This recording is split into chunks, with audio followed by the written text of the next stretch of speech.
pourquoi ils ne veulent pas débattre? Parce que le problème du putsch, il y aurait pu quand même des voix auraient pu s'élever et venir dire mais attendez, Alain Soral, il y a un problème avec ce que vous faites, avec vos méthodes. Il n'y a aucun mot, personne, à part Farida Belgoul qui est venu raconter cette histoire sur Meta TV, on n'a vu des lignes nulle part, quoi. Personne n'en a parlé, pour quelle raison? D'autant que la fameuse association qu'ils avaient essayé de créer, je sais plus... Pour nos enfants. Pour nos enfants, je veux dire, c'est mort-né. Des gens, mort-né cette histoire. Il faut rappeler qu'il y a eu de l'usurpation de noms. Ils ont pris les noms de certaines personnes pour mettre sur ce papier. Ils ont publié, ER a publié à la demande d'Alain Soral sur initiative d'Albert Ali, qui la veille était mon meilleur ami et qui ne m'a jamais exprimé le moindre grief. C'est-à-dire que du jour au lendemain, j'apprends que mon meilleur ami, auquel je voulais donner justement des responsabilités et que j'ai toujours porté au nu, eh bien, complotait dans mon dos. Dans quel but? Alors, le but, il faudrait lui poser la question, il faudrait qu'il accepte de venir sur Meta TV pour répondre à ce genre de questions, puisque moi, j'ignore le but d'Albert Ali. Ce que je sais, c'est qu'il est entièrement compromis dans le putsch, dans le coup d'État qui a été monté par Égalité et Réconciliation contre une fédération qui venait de naître, une fédération de parents qui avait déjà contre elle toute l'oligarchie. Toute l'oligarchie. Et je ne vais pas revenir sur les détails de la façon dont cela a été mené. On peut retourner sur les posts que j'ai écrits à l'époque sur le site JRE 2014.fr en commençant par le post que j'ai intitulé Soral trahison, point d'interrogation, j'ai posé la question. La réponse aujourd'hui, je la connais, oui, il y a eu trahison. Trahison parce que nous avons eu affaire à quelqu'un qui, sans me contacter, a cru des propos qui lui étaient tenus contre moi et qui n'a pas cherché à vérifier. C'est-à-dire que forcément ça l'arrangeait, forcément derrière il y avait un dessein politique qui m'a échappé, forcément il a eu la volonté de faire disparaître, je dirais, un porte-parole qui était trop indépendant. Parce qu'il est vrai que je ne serai pas quelqu'un qui me soumettra de toute façon à une ligne que je considérerais hors de l'espace du bien commun. Je ne crois pas à la politique électoraliste, donc je n'appellerai jamais à voter à aucun parti. Je ne crois pas même à l'engagement dans l'électoralisme. Je pense qu'il ne faut pas voter. Je crois que c'est une position qui est mal appréciée. Je pense que nous ne pouvons pas considérer que l'argent est le moteur de la guerre. Cela aussi, ça m'a posé des problèmes. Albert Ali a voulu à plusieurs reprises faire de l'argent avec la JRE et je l'ai évidemment systématiquement empêché de le faire. Donc il m'a réservé un chien de chasse, sa chienne plus tard. Mais la question de l'argent, elle est très importante. On viendra certainement sur le sujet aussi dans le cadre de cet entretien. C'est que, pensez-vous que les prophètes ont fait ce qu'ils ont fait avec de l'argent ? Donc, on va me dire que je suis extrêmement pleine d'illusions. Je ne suis pas pleine d'illusions. Je crois qu'il faut de l'argent, mais je crois qu'il faut que cet argent soit sacralisé. C'est-à-dire qu'il doit servir forcément au bien commun après qu'il ait permis de subvenir à nos besoins les plus immédiats. Manger, dormir, payer son loyer et ses factures. Et puis le reste, il doit servir à la cause. Et la cause, ce ne sont pas des livres qu'on achète, ce ne sont pas des conférences auxquelles on assiste, ce ne sont pas des pétitions, ce ne sont pas des manifestations vaines, les plus massives soient-elles, parce que aux 2 millions de la Manif pour tous, ils ont répondu par 4 millions avec Charlie, donc on voit bien que là, effectivement, tout a été ratatiné. Je crois qu'il fallait répondre par de l'action concrète. L'action concrète, c'est de dire, nous retirons nos enfants une journée par mois. Si vous êtes capable de faire plus, grand bien vous fasse. Moi, mes enfants ne vont pas du tout à l'école, donc ils sont en JRE permanente. Mais je sais très bien que nous sommes très très loin de ce type d'objectif et que de toute façon, avec une journée par mois, on a quand même obtenu les résultats auxquels nous sommes arrivés et dont je viens de parler. Donc, il aurait fallu que la Manif pour tous, qui ne l'a jamais voulu, donne le mot d'ordre de rejoindre les JRE, parce que nous, les JRE, nous avons bien voulu manifester avec la Manif pour tous. Et malheureusement, la Manif pour tous a refusé notre participation en tant que telle, en tant que mouvement JRE à l'intérieur de ses rangs, et en particulier sous la forme d'une interdiction qui m'a été formulée de passer, prendre la parole sur le podium de la Manif pour tous à Lyon en février, je ne sais combien, 2014. Justement, Père Horowitz, vous y étiez à la Manif pour tous. Quel a été votre ressenti par rapport à l'accueil Alors moi, j'étais pas à la Manif pour tous. Hein, D'accord. donc j'ai jamais cru en ces principes de manifestation, donc j'y ai jamais participé pour cette raison-là. Mon ressenti, c'est que, écoutez, c'est pas compliqué. Je suis prêtre catholique. Je suis dans une paroisse. C'est su et connu que je suis vice-président de la FAPEC. Jamais personne ne m'en a parlé. Jamais personne n'oserait venir me parler de la FAPEC. Nous sommes dans un mouvement de résistance à un moment donné où la guerre fait rage, où les ennemis sont partout, concernant les enfants. On voit tout ce qui est en train de se passer autour de nous. Et ça n'intéresse pas. C'est extraordinaire. Ça n'intéresse pas. Voilà ce que je peux voir. J'ai vu l'ostracisme dont Farida a été victime de la part des gens de la Manif pour tous, et combien je l'ai vu, ça véritablement, elle a été complètement mise de côté. Et il faut vraiment beaucoup d'humilité pour accepter autant d'avanie qu'elle a pu en subir. Ça, je l'ai vu, j'en ai été témoin de tout ça. Concernant ce qui s'est passé ensuite, concrètement, suite au putsch que j'ai suivi de près, toutes ces choses-là, j'ai été parfaitement écœuré. J'ai vu moi-même, je l'ai vu, parce que j'étais avec Farida, je la connais bien. Cet été, Farida, elle n'avait pas d'eau et pas d'électricité ici chez elle. L'eau était coupée, l'électricité était coupée. Elle me téléphonait en riant avec son humour habituel, qu'elle a été avec ses enfants, puis d'aller chercher de l'eau au stade d'à côté, parce qu'il n'y avait plus d'eau, plus d'électricité, plus d'argent. Tout l'argent était parti. Où était l'argent de certains qui ont largement de quoi financer normalement des actions de ce type? La Manif pour tous a engrangé aussi pas mal d'argent, je crois. Il y a eu beaucoup de choses de faites. Les maillots, les sweatshirts, nous ne vendons aucun objet dérivé. Il n'y a pas d'argent. Rien n'est fait, justement. On est très méfiant par rapport à ça.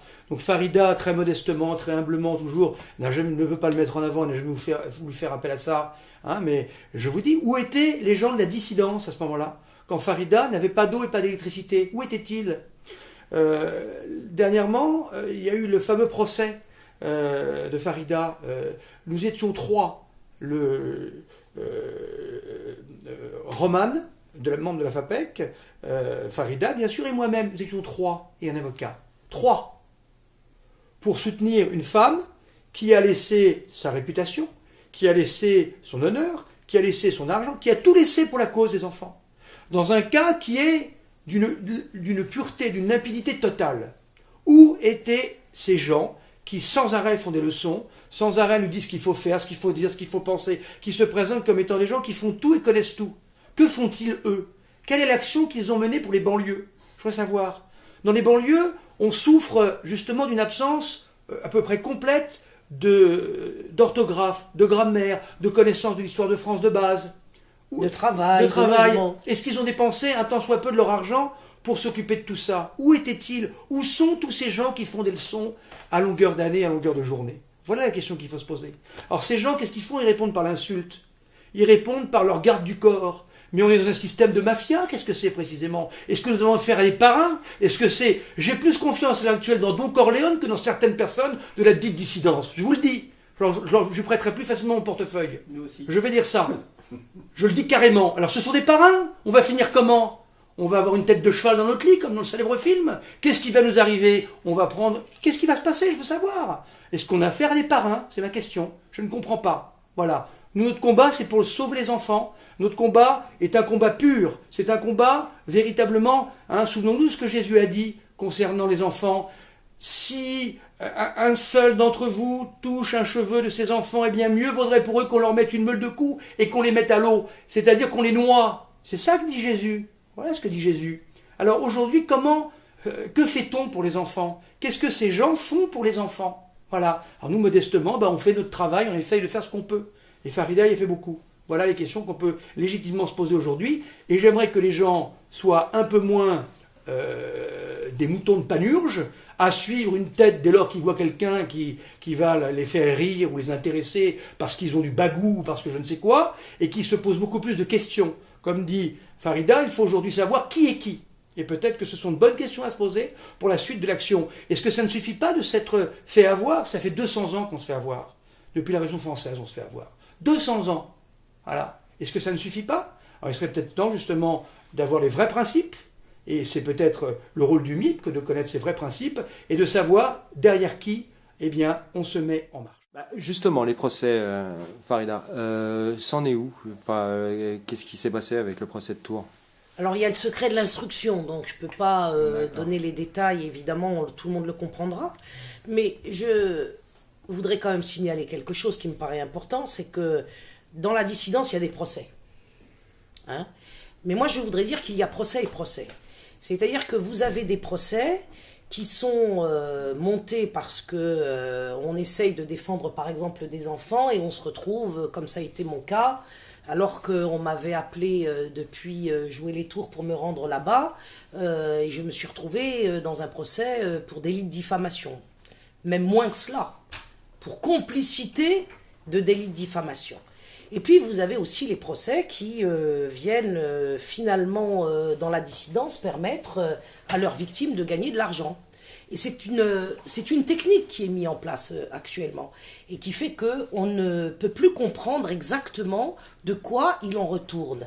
C'est-à-dire que qui est victime de procès authentiques pour des raisons qui sont solides, qui est victime de procès qui ne sont que des stratagèmes finalement pour essayer d'engranger encore de l'argent.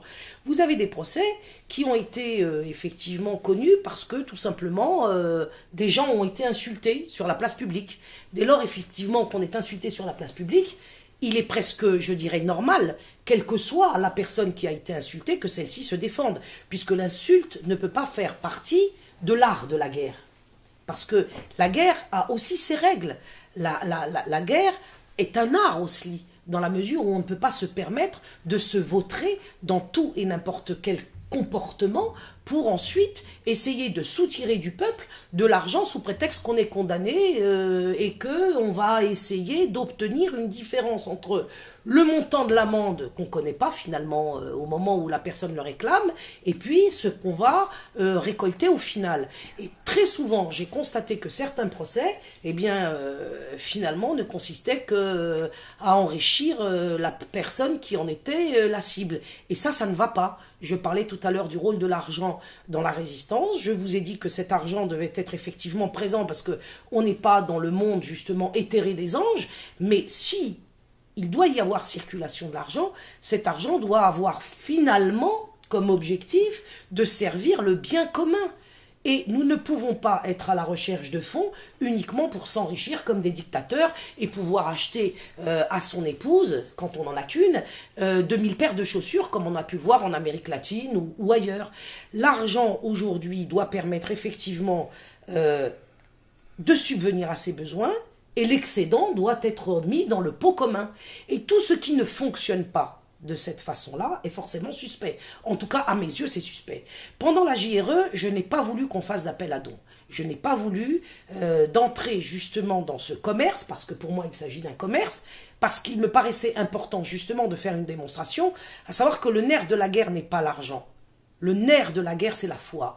Le nerf de la guerre, c'est l'engagement de soi dans le combat, à ses risques et périls. Et plus on est nombreux et surtout unis dans le combat, et moins on aura besoin d'argent. Aujourd'hui, l'argent vient complètement perturber le combat actuel qui doit se mener en France, puisqu'on ne sait pas si les gens sont là pour gagner de l'argent ou s'ils sont là pour défendre effectivement des causes. Moi, le père Horowitz vous a un peu... Ou pour suivre aveuglément un prophète autoproclamé. Oui, mais nous sommes justement dans l'époque où, avec l'inversion de toutes les valeurs, il y a aussi la présence des faux prophètes. C'est-à-dire que là encore, je crois qu'il n'y a que le débat et la confrontation des uns avec les autres qui va nous permettre d'y voir clair. Moi, quand je parle de débat, je ne parle pas de guerre, je parle qu'effectivement les membres, les leaders, les personnalités, les intellectuels de la prétendue dissidence se confrontent les uns aux autres parce que le peuple a le droit de savoir encore une fois qui est qui. Et on ne le saura pas lorsqu'on est en face de ceux qui, tout seuls sur des canapés, se mettent à... Soliloquy. Ça s'appelle des soliloquies. Voilà. Parler seul, avec soi-même. Parler seul avec soi-même, d'accord. Voilà. On ne saura pas qui est qui si les prises de parole, l'expression se limite à des monologues. Voilà le mot que je cherchais, à des monologues. Il nous faut nous confronter les uns aux autres et il nous faut surtout dépasser le cadre du logos. Il nous faut agir. Parce que la question qui se pose actuellement, c'est que parler, moi je peux vous faire un très beau discours. Je peux aussi faire preuve d'humour éventuellement. Mais la question n'est pas tellement ce que je vais vous dire qui compte. La question, elle est, qu'est-ce que je vais faire quelles sont les actions que je vous propose, en quoi je m'engage réellement, et effectivement, quels sont les mouvements populaires à partir desquels j'entends effectivement changer les choses. Aujourd'hui, les appels à dons sont multiples sur le net en provenance de tous les espaces de la dissidence. Et nous en arrivons à soupçonner, en tout cas moi c'est mon cas, que le but c'est plus la collecte d'argent que la mise en œuvre d'actions pour sauver les gens. Et on ne peut pas rester dans cette stratégie. C'est absolument déplorable et c'est extrêmement dangereux parce qu'en face nous avons un adversaire qui s'amuse de nous voir dans ses appels à dons finalement lui ressembler. Car le roi de France aujourd'hui c'est l'argent. Et si le roi de France aujourd'hui c'est l'argent, eh bien la France n'est plus la fille aînée de l'Église. Les chrétiens qui nous répètent à juste titre que la France est l'aînée de l'Église, encore qu'elle n'est plus à la hauteur aujourd'hui comme fille aînée de l'Église, malheureusement, eh bien, ne peuvent pas se limiter, comme l'a dit le Père tout à l'heure, à pétitionner, à soliloquer, voilà le mot que j'ai retrouvé, à manifester ou à écrire des lettres de supplique à nos adversaires qui se trouvent par exemple dans les rectorats des académies de l'éducation nationale. Une JRE, pour revenir à la JRE, c'est un acte fort. Il peut y en avoir d'autres. Moi, je ne suis pas du tout en train de défendre une chapelle, et en l'occurrence la mienne. Je peux disparaître dès lors qu'il y ait des relais qui viennent faire le travail. J'ai critiqué la Manif pour tous après lui avoir rendu hommage, parce que la Manif pour tous s'est limitée à récolter de l'argent, et avec cet argent, n'obtenir aucun résultat. Alors que la JRE, sans argent, a obtenu les résultats dont on a parlé au début de l'entretien. Très bien. Un commentaire, Père Horowitz? Écoutez, que dire autre chose que ce que dit Farida, hein, effectivement. On a le nerf de la guerre, c'est pas l'argent. On dit souvent que c'est le nerf de la guerre. Non, c'est pas le nerf de la guerre. Hein. Il y a un proverbe qui dit qu'une ville n'est pas gardée par des forteresses, elle est gardée par des cœurs. Voilà, ce sont des cœurs généreux et nobles qu'ils peuvent garder et se lancer dans une bataille.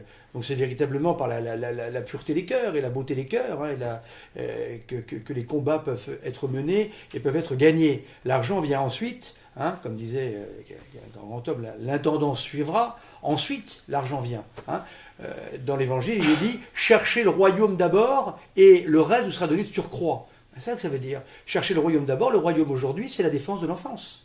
Je veux dire, comment se fait-il que pour des procès mettant en rôle un personnage pour un geste, voilà, une quenelle, comme on dit, hein, va immédiatement entraîner un grand nombre d'adhésions, de gens qui vont être là, qui vont le soutenir, qui vont être prêts à aller avec lui au combat, etc. Comment se fait-il que ce genre de procès attire tellement de monde et attire tellement d'aide financière et matérielle en tout genre, et qu'un procès comme celui de Farida, encore une fois, où il était question, pour la question de jouer les tours, tout de même, de venir au secours de l'enfance en détresse. Comment se fait-il que là, ça n'attire personne?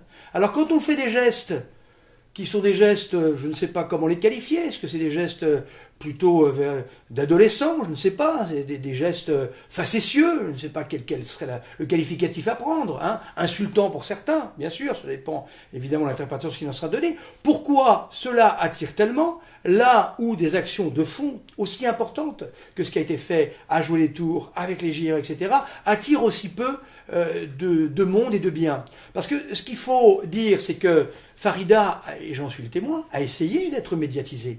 Elle a essayé de faire en sorte que son procès soit connu. Eh bien, ça a été la technique de l'édredon, ou la technique du béton. C'est-à-dire, on va couler du béton sur vous pour que, surtout, on ne parle pas de vous.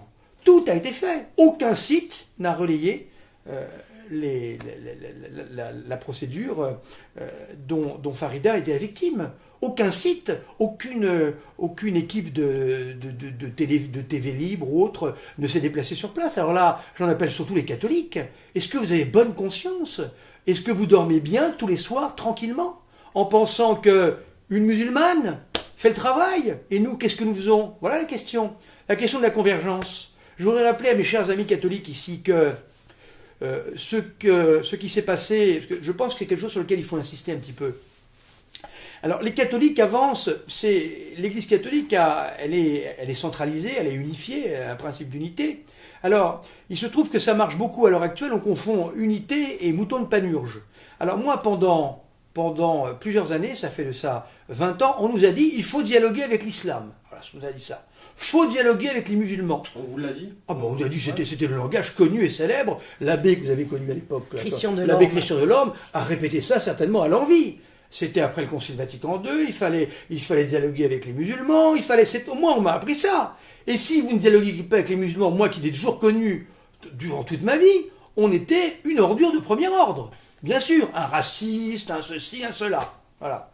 Un catholique est venu me dire « Ah ben oui, j'ai cru ça pendant 30 ans. Oh, j'ai vraiment cru ça. Mais maintenant, j'ai compris que l'islam était un très grand danger, que les musulmans étaient un très grand danger. » Donc ça veut dire qu'on amène aujourd'hui un discours en France qui est un discours d'opposition, très grave.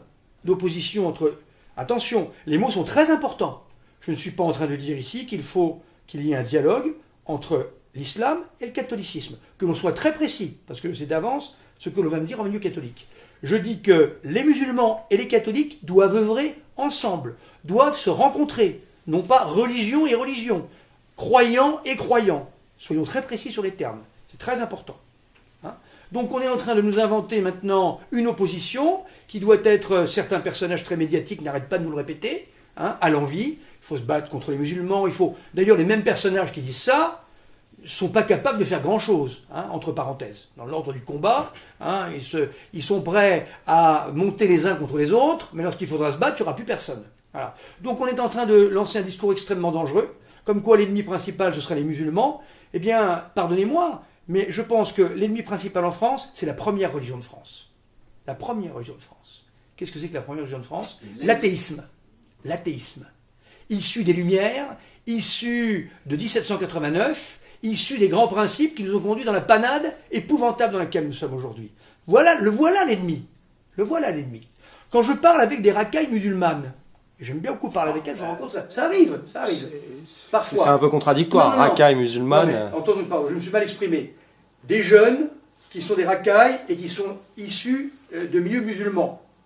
Je peux parler avec eux et je m'entends bien avec eux parce qu'on a quelque chose en commun. C'est qu'on croit qu'il y a un créateur là-haut. Quand je m'adresse à des racailles qui ne sont pas des racailles musulmanes et qui sont des racailles bien de chez nous, comme on pourrait dire, eh bien ces mêmes racailles, je ne peux pas parler avec eux. Je ne pourrai jamais les ramener à la raison. Pourquoi? Parce qu'ils ne croient pas qu'il y a un créateur là-haut. C'est pour ça, c'est ça que je voulais dire. Ils sont issus de la première religion de France, c'est-à-dire l'athéisme. Alors où sont les ennemis? Où sont véritablement les ennemis aujourd'hui? Les ennemis, je peux vous le dire, où est-ce qu'ils sont aujourd'hui? C'est véritablement dans cette volonté de pervertir les âmes au plus profond, c'est-à-dire d'avoir des enfants, aujourd'hui je vois ça, des enfants de 7 ans, de 8 ans, à qui on a réussi ce prodige, car quand il s'agit de Satan, il s'agit de prodige et pas de miracle, ce prodige extraordinaire, de retirer Dieu du cœur. Nous avons aujourd'hui des enfants de 7 ans, c'est l'âge de l'émerveillement, c'est l'âge où on s'émerveille devant la création. On a réussi à en faire des athées. Ce pas les musulmans qui font ça. C'est pas les musulmans. Moi, j'ai fréquenté beaucoup de musulmans. Je n'ai jamais eu de discours hostile de la part des musulmans. Je n'en ai pas eu, jamais. Ils me respectent parce que j'affirme ma foi catholique telle qu'elle est. Mais je n'ai jamais eu de discours hostile. Jamais. Les discours moqueurs, quand on se moque de nous dans la rue, très souvent, ça vient de gens qui, justement, n'ont pas de religion, n'ont aucun lien avec le Créateur. Donc voilà, cherchez l'ennemi. L'ennemi, aujourd'hui, il est là. Alors c'est pour ça que la convergence, elle n'a rien de nouveau. J'avais mis sur mon blog internet, j'avais mis un petit préambule des Pères Blancs. Les Pères Blancs allaient en Afrique du Nord, au XIXe siècle en particulier, et ils arrivaient là-bas et rencontraient les musulmans. Eh bien, que dit ce directoire des Pères Blancs? En premier lieu, il faut avoir des relations authentiques et sincères avec les musulmans. Authentiques et sincères. Père Horowitz, les Pères Blancs, qu'est-ce que vous pourriez nous dire sur... Alors, les Pères Blancs, donc je disais que les Pères Blancs étaient présents dans les pays d'Afrique du Nord et il a fallu sortir un directoire dans lequel il allait être expliqué quelle était la relation à avoir avec les musulmans, les communautés musulmanes rencontrées sur place. Et ce directoire fait même appel à un directoire beaucoup plus ancien qui date du XVIIe siècle, qui était un directoire de capucins, de frères capucins. Donc c'est dire à quel point l'Église a toujours agi comme ça. Et il est rappelé que lorsqu'on est confronté à des populations musulmanes, il faut qu'il y ait un dialogue de vérité qui soit enclenché avec eux. Et si ce climat d'amitié authentique et de respect commun n'est pas en place, eh bien, les uns vont se méfier des autres, les autres vont se méfier des uns, et rien n'est possible. Donc cette espèce de chose qu'on veut nous faire croire aujourd'hui comme étant ce choc de civilisation, ce conflit permanent qu'il y ait entre les catholiques et les musulmans, ça n'est pas traditionnel dans l'Église. Je suis désolé, ce n'est pas traditionnel dans l'Église. C'est véritablement, au contraire, ce climat d'amitié authentique qui doit être recherché dans tous les cas de figure. Le deuxième point également que je pourrais donner, c'est que lorsqu'on lit Saint Paul, eh bien Saint Paul dans l'Épître aux Hébreux, chapitre 11, ça doit être le verset 9, 6 ou 9. Saint Paul nous dit la chose suivante. Vous pourrez aller voir, j'ai été voir les commentateurs les plus traditionnels dans ce domaine-là. Qu'est-ce qui fait que l'on a la foi ? Qu'est-ce qui fait que l'on a la foi ? Eh bien, la foi, Saint Paul nous le dit très précisément, croire que Dieu existe, la première chose, et la deuxième chose, croire qu'il récompense les bons et qu'il punit les méchants. Jusqu'à preuve du contraire, voilà une base tout à fait commune sur laquelle nous pouvons œuvrer avec les musulmans. Parce que ces deux vérités-là, nous les tenons. Et dans une époque où la première religion de l'État, comme je l'ai dit tout à l'heure, c'est l'athéisme, issu des Lumières et de la Révolution française, avec son kyrielle d'horreur, depuis 2 siècles, on en a eu des horreurs. On pourrait très bien les énumérer. Souvenons-nous à quel point la religion catholique a été martyrisée. Souvenons-nous des pontons de Rochefort, souvenons-nous de toutes ces affaires-là en France. Et souvenons-nous qu'en France, les derniers coupeurs de tête, les derniers égorgeurs, ne sont pas les musulmans, jusqu'à preuve du contraire. Ce sont les gens des Lumières, ce sont les révolutionnaires qui ont coupé les têtes. Les têtes des derniers catholiques. Ce sont eux qui nous les ont coupées avec la guillotine. Il faudrait peut-être se souvenir de ça un petit peu. Souvenons-nous que les témoins, au moment de la terreur en 1792, nous disent qu'à plus de 15 km de Paris, on sentait le sang. Paris était réduit en véritable boucherie, d'abattoir. Les maçons, les francs-maçons, la franc-maçonnerie, les gens des Lumières, les Voltaire, les d'Alembert, etc. Les Danton, les Robespierre, tous ces gens-là qui ont créé la terreur. Alors, ces gens-là qui, en fait, ne font que d'accumuler depuis plusieurs siècles une lutte acharnée contre Dieu, étant des ennemis de Dieu, et surtout des ennemis de l'Église, ces gens-là sont les véritables ennemis aujourd'hui, bien plus que les musulmans, avec qui nous avons en commun de croire que Dieu existe, qu'il récompense les bons, qu'il punit les méchants, et nous avons quand même beaucoup de valeurs en commun, ne serait-ce que les 10 commandements de la loi mosaïque. Nous en avons des points communs ensemble. Et toute la loi naturelle. Et toute la loi naturelle, c'est encore en deçà, mais ça, on peut même avoir ça avec des gens qui n'ont même pas la foi, en l'existence d'un créateur, si l'on peut dire un agnostique. Mais donc, voyez-vous, je ne peux que me porter en faux face à ce qui est dit aujourd'hui par rapport à tout ça. Quant aux chrétiens d'Orient, alors c'est une problématique qui malheureusement est en train de nous arriver, bien sûr, de pauvres gens, de pauvres populations, qui sont spoliées, qui sont pour certaines massacrées, qui sont tuées. Évidemment, il faut les assurer notre prière, et pas seulement. Il faudrait qu'ils puissent y avoir des actions très concrètes, diplomatiques ou autres, pour pouvoir les aider, bien évidemment. Nous-mêmes, sur ma paroisse, nous avons fait une collecte très importante afin de pouvoir les aider. Comment peut-on ne pas s'émouvoir de tout cela ? Mais il faudrait tout de même ici rappeler un certain nombre de choses. Tout d'abord, il faut se souvenir qu'un homme comme Saddam Hussein était un protecteur des chrétiens. Il protégeait les chrétiens à l'époque où il était encore de ce monde. Les communautés chrétiennes étaient protégées d'une manière tout à fait évidente. On pourrait également rappeler ici une chose, c'est que avec toute la désinformation qui circule autour de nous, avec toutes ces affaires internationales dont à vrai dire, on n'a ni le tenant ni les aboutissants, eh bien, il faut peut-être être très prudent avant d'aller tirer des conclusions sur qui ou quoi est en train de manœuvrer derrière telle ou telle organisation. Laissons un peu le temps au temps, pour voir un peu ce qu'il en est aussi. tout en faisant ce qu'il faut pour les aider. Et il y a un autre point que j'aimerais aborder ici, m'appuyant sur le livre d'une éminente spécialiste de l'islam, Madame Annie Laurent, qui a écrit un livre qui s'appelle « Les chrétiens d'Orient vont-ils disparaître ?» Eh bien, chers amis, dans ce livre, une grande partie est réservée également aux Juifs. Hein, les Juifs, avec la Palestine, avec la situation actuelle en Israël, eh bien, font partie de ceux qui spolient et qui persécutent les communautés chrétiennes. De ça, on n'en entend jamais parler. Alors, qu'on parle des musulmans, c'est une chose, mais qu'on parle également du côté juif. Hein. Ce n'est pas simplement une affaire de musulmans contre des catholiques. C'est une affaire beaucoup plus large, et les juifs y ont également une part évidente. Hein. Je vous renvoie à ce livre d'Annie Laurent, où elle est extrêmement claire, où plusieurs chapitres sont réservés à cette question. Donc c'est une question qui demande beaucoup de prudence, et en tous les cas, faisons attention aux faiseurs de guerre, qui sont en train de nous dire aujourd'hui, après avoir prêché qu'il fallait dialoguer jusqu'à l'outrance, qu'il faut aujourd'hui s'entretuer carrément, hein, qu'il faut créer une guerre entre musulmans et catholiques. Je pense qu'il faut vraiment beaucoup de circonspection, et la prudence est plus qu'indiquée par rapport à ces questions délicates.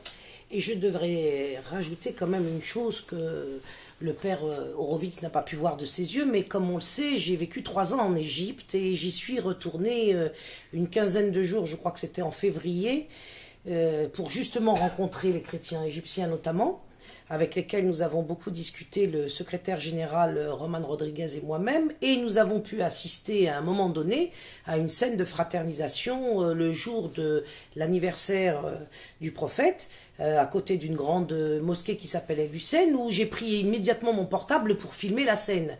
Et lorsque nous sommes rentrés en France, le secrétaire général de la FAPEC et moi-même, nous avons pris la décision, en pleine charlification de tous les esprits, là, de faire ce petit montage pour montrer justement cette fraternisation à l'initiative des chrétiens égyptiens le jour de la fête du prophète, et qui a été extrêmement bien reçu par les musulmans présents. Et ce petit document, qui était très court, je crois de 5 minutes, 6 minutes, nous l'avons publié sur le site, et il a été très significatif du fait qu'il n'a pas été partagé par les sites chrétiens. Et là, je me pose une question, c'est-à-dire que, comme pour la Manif pour tous, voulez-vous, oui ou non, chers amis chrétiens, que nous soyons effectivement ensemble pour combattre l'adversaire que le père Horowitz vient de désigner très clairement, qui est effectivement la franc-maçonnerie, et qui met en coupe réglée toute l'humanité sous son pied. Donc aujourd'hui, je crois que beaucoup de chrétiens ignorent ce qui se passe effectivement dans les pays du Moyen-Orient.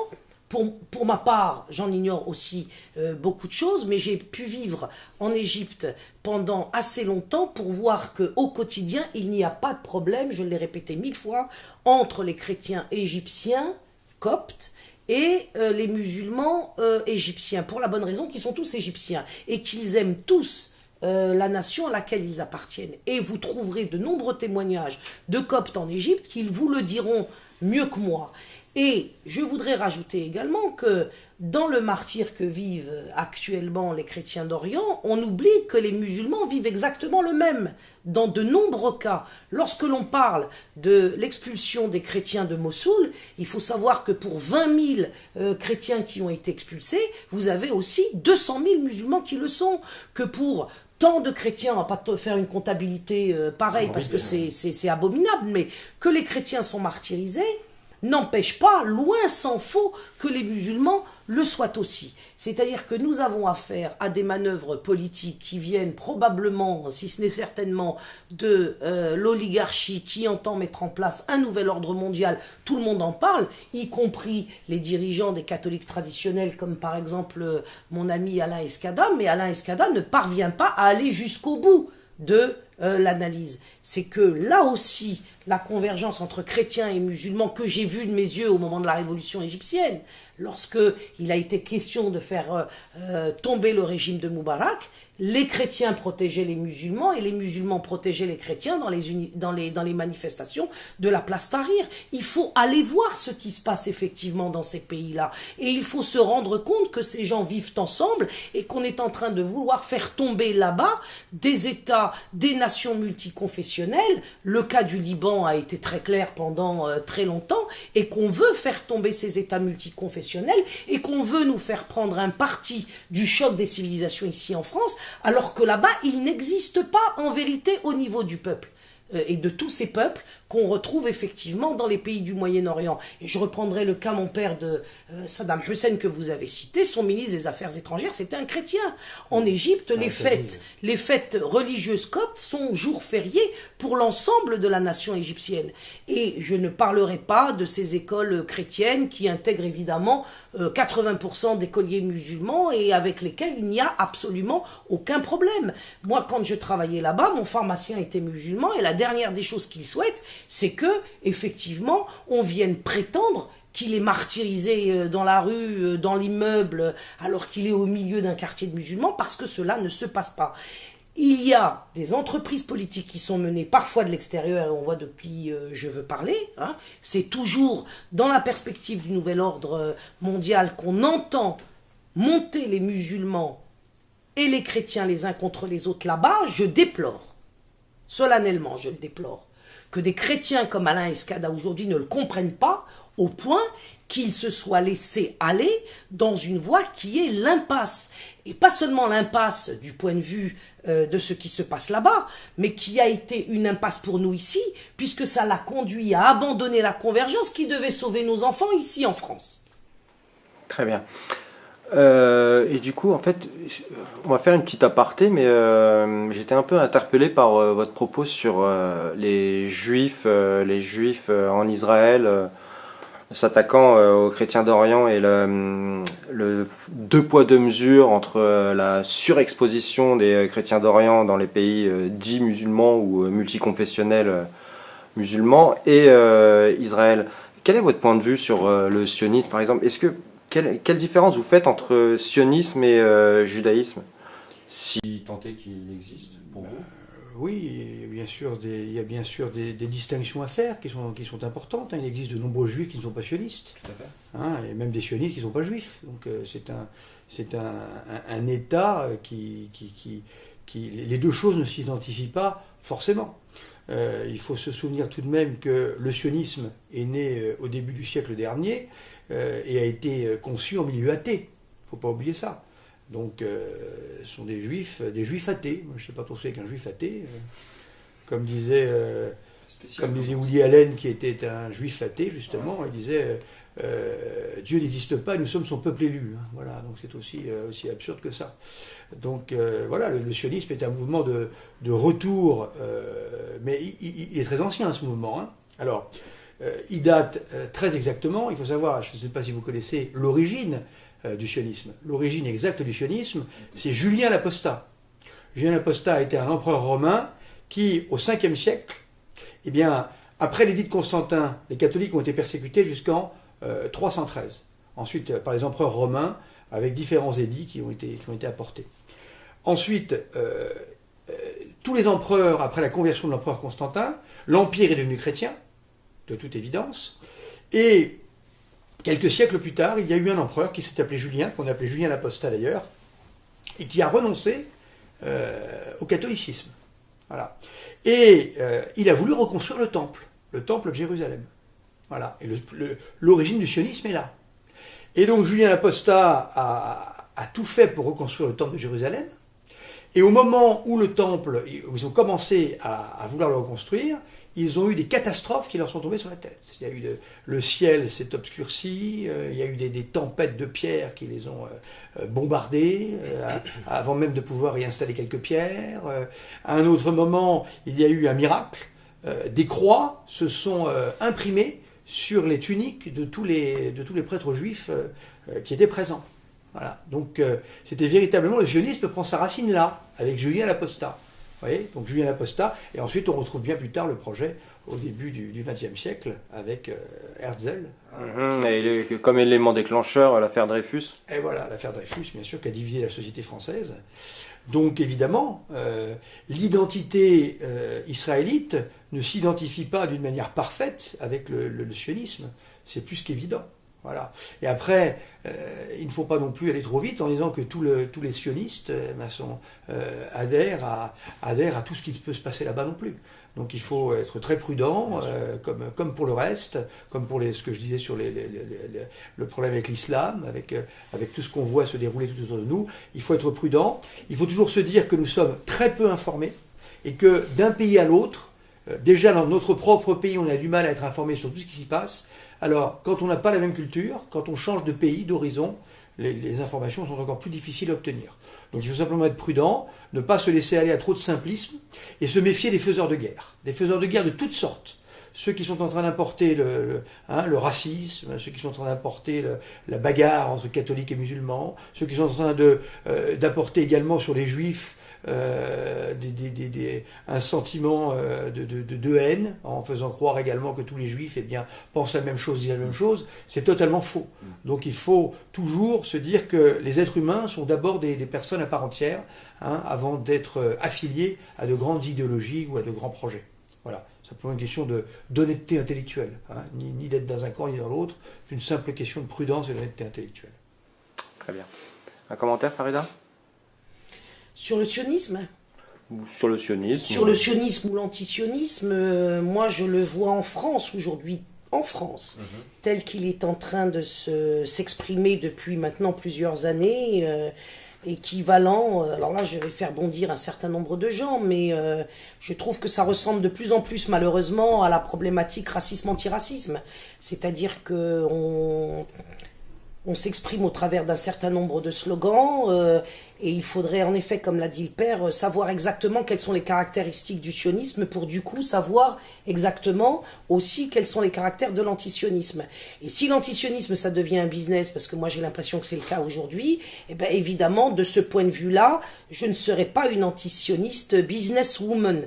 Je suis pour la justice, je suis évidemment contre la domination. Je pense qu'un peuple qui est chez lui ne mérite pas que d'autres viennent lui prendre sa terre et lui imposent les traitements d'humiliation et de torture qu'on connaît en Palestine, mais qu'on a connu aussi ailleurs dans le temps, comme on connaît aussi ailleurs en ce moment dans l'espace, et que les questions ne peuvent pas se résoudre à coups de slogan. Et puis, le showbiz antisioniste, eh bien, je ne rentrerai pas dedans, comme je ne rentrerai jamais non plus dans le sionisme, qui lui aussi a ses businessmen et puis son showbiz. Maintenant, il est question d'être sérieux, puisque nous en arrivons à un moment de l'humanité qui est extrêmement grave, c'est-à-dire que soit on sort du cirque général dans lequel tout le monde, veut nous entraîner pour remplir des comptes en banque personnels, ou en tout cas entraîner tous les peuples du monde vers des impasses qu'on connaît, puisque ce sera forcément des impasses au bout duquel se trouve non seulement un mur, mais un abîme. Et je crois qu'il est question de traiter les problèmes qui sont dans nos mains, et de ne pas aller chercher des questions qui ne sont pas dans nos mains. Ce qui n'est pas dans nos mains, en l'occurrence, par exemple, c'est les questions internationales pour lesquelles nous sommes en permanence manipulés. On n'est même pas capable de savoir ce qui se passe dans son quartier. On n'est même pas capable d'agir dans sa propre famille, parfois, comme mari, comme mère. On n'est même pas capable de défendre ses enfants, et on prétend qu'on va sauver les chrétiens d'Orient ou les Palestiniens. À propos des Palestiniens d'ailleurs, il faudrait aussi remarquer, toujours en direction des catholiques, qu'on me pardonne d'insister sur cette question, mais il est quand même important de le souligner, qu'il y a des Palestiniens qui ont été sous les bombes de l'armée israélienne et qui étaient chrétiens. Et là, on n'a pas entendu les catholiques venir à la rescousse de ces gens-là. Et ils étaient aux côtés de musulmans palestiniens également, et ensemble, on les a vus dans différentes sources qu'on a pu trouver sur le net, Alors elles valent ce qu'elles valent, mais quand même au coude à coude, exactement comme les Coptes étaient au coude à coude avec les musulmans lorsqu'il était question de faire tomber le régime de Moubarak. Alors moi je dis, il y en a marre du mensonge, il y en a marre de la manipulation, il y en a marre des pervers, il y en a marre de ceux qui font de l'argent sur la misère des peuples et sur leur générosité et sur leur volonté de s'engager et sur leur désespoir au quotidien. Je crois que, encore une fois, il faut imposer ou proposer. Moi, j'ai tendance à vouloir être un peu radical, mais il faut proposer des débats parce que le peuple a le droit de savoir qui est qui et comment chacun d'entre nous nous positionnons par rapport aux différentes problématiques. Ma priorité aujourd'hui, parce qu'elle me paraît être essentielle au vrai sens du terme, parce qu'elle tout le sort de l'humanité en dépend, c'est celle des enfants, en prise avec le gender à l'école, c'est celle de l'humanisme, du transhumanisme, c'est celle du clonage, parce que nous en sommes arrivés tout de même, en plus de la vente des fœtus, en plus de la vente des enfants à naître, en plus de ce que ce mariage homosexuel nous impose dans l'ouverture d'un commerce immonde, parce que celui-là est vraiment immonde, de ces enfants qu'on met sur le marché aujourd'hui, eh bien je crois qu'il faut qu'on traite de ces questions-là, et ces questions-là ne peuvent pas être l'objet de sketch. Très bien. On ne peut pas rigoler sur tout. À un moment donné, qu'est-ce qu'on fait, et non pas qu'est-ce qu'on dit?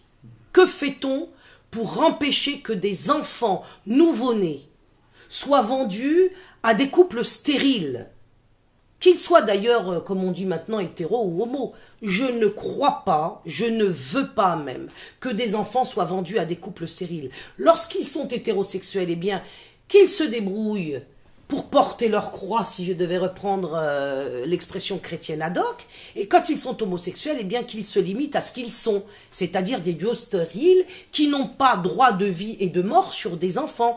Et l'enfant n'est pas un droit, on l'a répété 1000 fois, pour des adultes. Donc aujourd'hui, ma question, c'est celle du sort de l'enfance, c'est celle du sort de l'innocence, c'est celle du coup du salut des âmes, et puis c'est tout le sort de l'humanité qui est en cause actuellement.